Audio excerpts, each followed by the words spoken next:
Hello जी, नमस्कार, स्वागत एवं अभिनंदन। एक बार फिर से आपका नए वीडियो में स्वागत है। हमने एक सीरीज शुरू की थी इंपॉर्टेंट क्वेश्चंस करवाने की, जो टिक करवा रहा था सीधा सीधा। ज़्यादा समय नहीं, 5 से 7 मिनट के वीडियो के अंदर आपने चैप्टर नंबर 11 तक हम लोगों ने लगा लिए हैं। और आज बारी है चैप्टर नंबर 12, पृष्ठीय क्षेत्रफल और आयतन।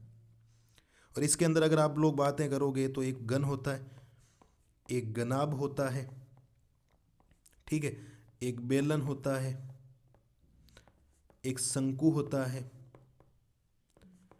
एक गोला होता है, एक आपको अर्धगोला भी होता है। इनके सूत्र याद होने चाहिए: पृष्ठीय क्षेत्रफल, वक्र पृष्ठीय क्षेत्रफल, संपूर्ण पृष्ठीय क्षेत्रफल, आयतन, विकर्ण की लंबाई, तीर एक ऊंचाई, त्रिज्या, व्यास। सारी चीजें आपको क्या होनी चाहिए? कंप्लीट याद होनी चाहिए, क्योंकि अगर वो याद नहीं है तो फिर मामला गड़बड़ हो जाएगा। इस बात को ध्यान रखना आप लोग, मामला गड़बड़ आ जाएगा। पूरा सूत्र याद नहीं हुआ तो फिर क्वेश्चंस होते नहीं, ठीक है। तो ये आप लोग याद करना बढ़िया तरीके से।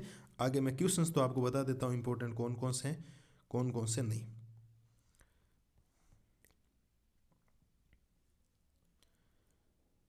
जैसे ये उदाहरण नंबर 2,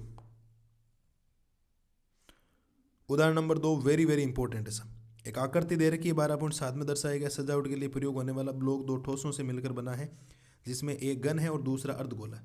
ऊपर देख लो अर्धगोला रखा गया है यहाँ तक, यहाँ तक, ठीक है। और नीचे क्या बनाया गया? एक घन बनाया गया, क्योंकि देख लो लंबाई, चौड़ाई और ऊंचाई एकदम बराबर। तो इसको बढ़िया तरीके से सॉल्यूशंस कर लेना, हो जाएगा ही।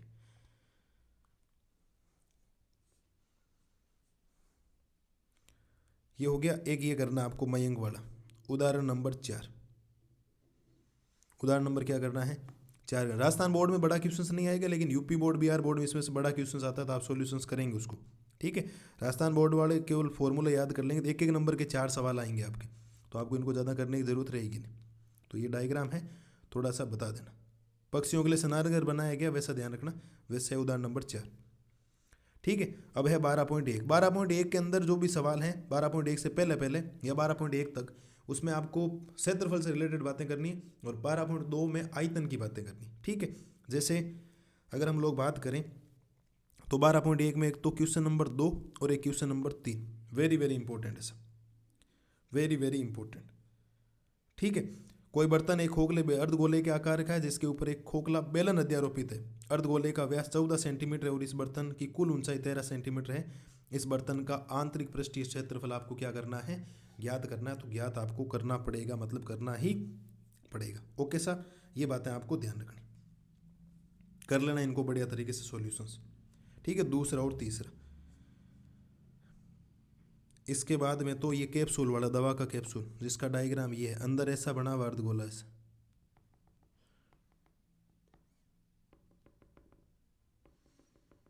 ये वाला, ये ध्यान रखना आप लोग, ठीक है। तो दवा के कैप्सूल वाला भी आपको ध्यान से समझना। 12.1 में दिए हो गए, और ज़्यादा इसमें कुछ है नहीं। और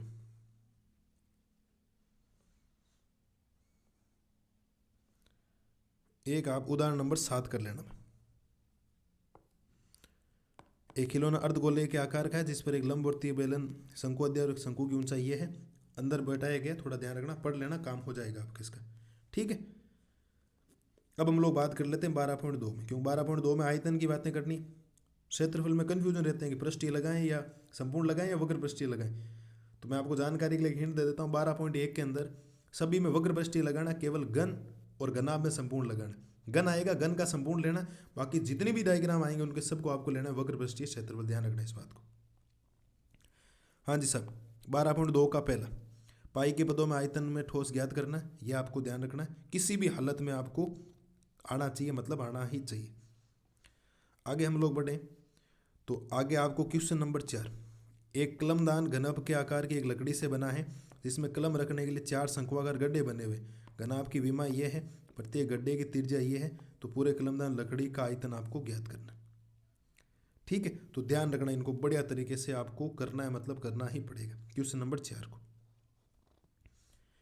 ठीक है। ये आप लोग कर लेना, और ए कर लेना आप लोग क्वेश्चन नंबर 7। क्वेश्चन नंबर 6 और 7 एक जैसी हैं, बट आप कर लेना 7 में। बेलन में शेष बचे पानी का आयतन आपको ज्ञात करना है। क्वेश्चन नंबर 7 भी इंपॉर्टेंट है। तो इस चैप्टर में इतनी चीज़ें नहीं, आप बढ़िया तरीके से सूत्र याद कर लेंगे, क्वेश्चंस को पढ़ते जाएंगे, डायग्राम देते जाए, कोई बोलेगा बेलन के ऊपर शंकुआकार रखा गया, अंदर की तरफ है या बाहर की तरफ, उनको जोड़ना है या घटाना है, वो कंसेप्ट है, ज़्यादा कोई मुश्किल वाला काम है नहीं।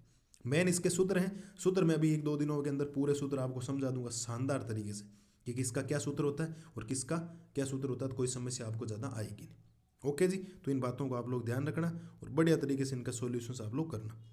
ठीक है, तो बढ़िया तरीके से इनका करना। अब 2 चैप्टर बचे हैं, कल हम लोग करेंगे सांख्य की, जो स्टैटिक्स है उसमें भी बहुत ज़्यादा प्रॉब्लम, क्योंकि एनसीईआरटी में ज़्यादा सवाल है ही नहीं, माध्य बहुलक याद करने, छोटे वाले सवाल कैसे आएंगे ये चैप्टर मैं जल्दी शुरू करने वाला हूँ आपके, उनमें मैं आपको बता दूंगा छोटे क्वेश्चन कैसे आएंगे और कैसे नहीं आएंगे। तब तक मस्त रहिए, स्वस्थ रहिए और इनका रिविजन करते रहिए। कल आपका भाई आपके लिए लेकर आएगा सांख्यिकी के इंपॉर्टेंट क्वेश्चंस। Thank you.